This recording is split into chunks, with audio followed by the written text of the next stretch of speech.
నిబ్బరమైన బుద్ధి కలవారే, మెలకువగా ఉండి, నిబ్బరమైన బుద్ధి కలవారే మెలకువగా ఉండి,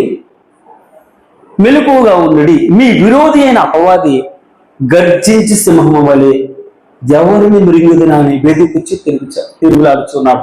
అక్కడ మనం ఏం చూసాం? ఇదిగో తనకు సమయం కొంచెమని తెలుసుకొని బహు క్రోధము గలవాడే మీ ఎద్దుకు దిగి వచ్చినాడు, మీ పక్కనే ఉన్నాడు. ఇక్కడే ఉంటున్నాడు.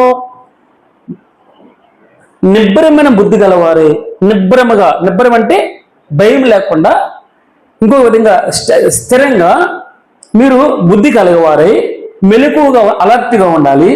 మీ విరోధి మీకంటే బలిష్ఠుడు, మీ విరోధి మీకంటే బలమైనటువంటి వ్యక్తి, జ్ఞానవంతమైనటువంటి వాడు, వాడు గర్జించి సింహం వలె వస్తున్నాడట. దేవుడు 5వ అధ్యాయము 6వ వచనం, దేవుడు తగిన సమయమందు మిమ్మల్ని హెచ్చించినట్లు ఆయన బలిష్టమైన చేతి క్రింద దీన మనస్కులైనడే ఆయన మిమ్మల్ని గురించి చింతించుచున్నాడు. కనుక చింతించుచున్నాడు అంటే ఫుట్నోట్లో ఉందమ్మా, లక్ష్యము చేయుచున్నాడు. కనుక మీ చింత యావత్తు ఆయన మీద వేయుడి. మీరు శాతాన్ని జయించాలంటే మీరు ఏం చేయాలి? ఇప్పుడు ఏం చెప్పాడు? ఆయన బలిష్టమైన చేతి క్రింద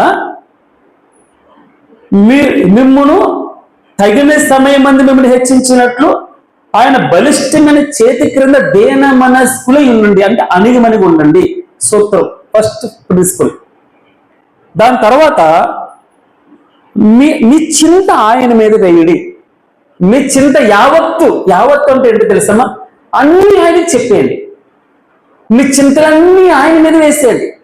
మీ బరువు ఆయన మీద వేయండి. మీ అవమానం ఆయన మీద వేయండి. మీ పాపం ఆయన మీద వేయండి. మీ దుష్కార్యమంతా ఆయన మీద వేసేయండి. మీ అవిధేయతంతా ఆయన మీద వేయండి. నువ్వు భరించలే. భగవంతుడు చెప్పే మాట ఏంటి తెలుసండి? నేను మిమ్మల్ని గురించి చింతించుచున్నా. నువ్వు వ్యసనంతోటేరా.